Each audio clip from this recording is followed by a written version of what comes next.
Dr. Grossman, thanks for talking to us. You're a psychiatrist, medical doctor, and you've done a lot of work in child psychiatry.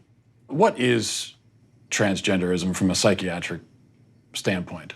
The best way to approach it is by speaking about gender dysphoria, which is an intense loathing and discomfort with one's biological sex. They exist anywhere between 1 in 30,000 people and 1 in 110,000. It's important to distinguish those people from what's happening much more recently, which is kids that never had any discomfort or dysphoria, as it's now called, with their biological sex. And then quite suddenly, as preteens or as adolescents, they come out and they announce that they are gender fluid, or they start to question their sex. So first, let's define the terms, sex and gender. Yes, please. Sex is biology. Sex is unchanging. It's based on chromosomes. 99.999% of the cells in the body are marked either male or female. Gender, on the other hand, is a perception. It's a feeling. It's a way of identifying. It's an experience. Okay, that's subjective. It sounds like what you're saying is that if a man is male but thinks of himself as a woman, he's not actually a woman? That's correct. Male gametes, that's what makes me male. No, your sperm don't make you male. Then what does? It's a constellation. In reality, in truth, okay? Whose truth are we talking about? The same truth that says we're sitting in this room right now, you and I. No, you're not listening.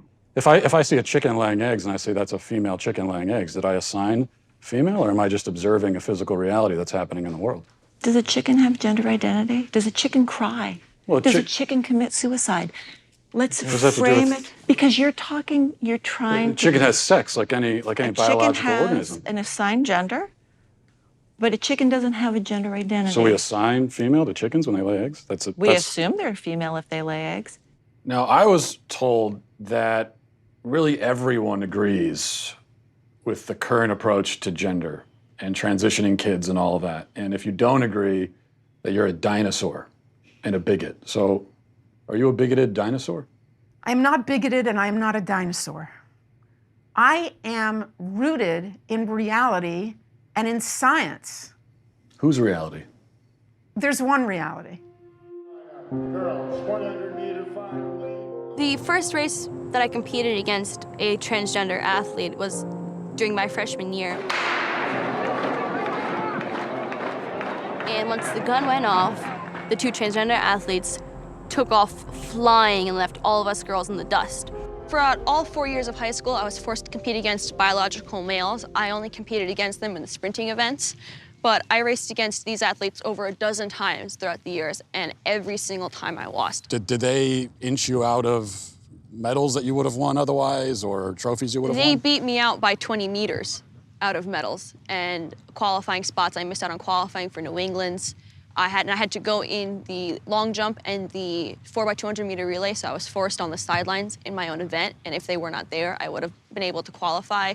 So I missed out on so much throughout my high school career. Did they win all the events or almost all the events? Between the 2 of them, they won every single event they competed in. How does that feel? It is so frustrating and heartbreaking because we elite female athletes train so hard to shave just fractions of a second off of our time. And going into races knowing that we will never be able to win. Feels like all that work gone to waste? It does. After so many losses, it just gets to the point of, why am I even doing this? Why am I keep training so hard and sacrificing so much just to place 3rd and beyond?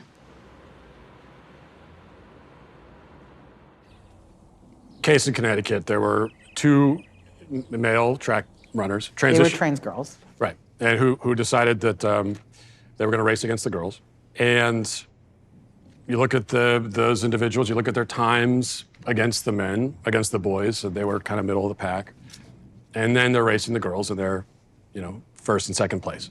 Is that indicative of some kind of unfair advantage that those individuals might have against the girls? No, it's not indicative of an unfair advantage. And I think part of the proof of this is that more transgender girls are coming out in high school and still playing sports. And they're not winning. The Connecticut case is the exception. It got a lot of attention because those two trans girls performed well. But there are many, many more trans girls competing in sports, and they don't excel. Because at the end of the day, whether or not you win a game is about how hard you work in your practice, and most of us aren't going to win. And that goes for transgender athletes, too. Let's go, girls.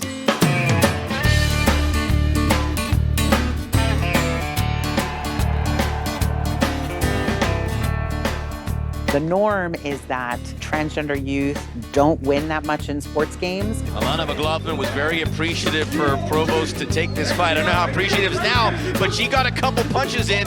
It is very much the exception when a transgender young person does win.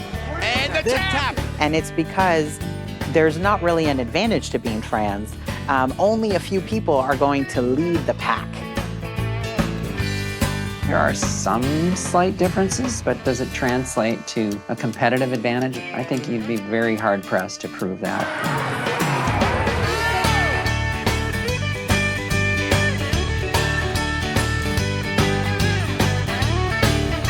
If there was a big advantage to being transgender in sports, then we would see transgender women totally dominate. And over the last half of the pool, nobody will touch Leah Thomas. I feel like a woman. Transgender swimmer Leah Thomas breaking barriers and records. But in a new article, Sports Illustrated calls the college senior the most controversial athlete in America. Leah obviously helps us do better, right? Leah's swimming really fast. Leah's performance helps the University of Pennsylvania swim team. The feeling of winning doesn't feel as good anymore because it feels tainted. There was a lot of things you couldn't talk about that were very concerning, like a locker room situation. If you even brought up concerns about it, you were transphobic. If you even bring up the fact that Leah swimming might not be fair, you were immediately shut down as being called a hateful person or transphobic. But there's never any conversation. The coaches don't sit everyone down and acknowledge what everyone's really upset about. So Penn actually brought in people high up in the athletic department to talk to us. They brought in someone from the LGBTQ center. They brought in someone from the psychological services. So you're upset about what's happening, and so you need psychological help. Yeah, and they told us in this meeting, they said, look, we understand there's an array of emotions, but Leah's swimming is a non-negotiable. However, we can help you make that okay. That's what we're here for. So you're anonymous for this interview. Why did you decide that you can't have your face out there saying these things? They've made it pretty clear that if you speak up about it and you say anything negative, that your life will be over in some way. You'll be blasted all over the internet as a transphobe if you come out, and then you'll never be able to get a job. Anyone who wants to hire you will look you up and see you're transphobic and your life will be over.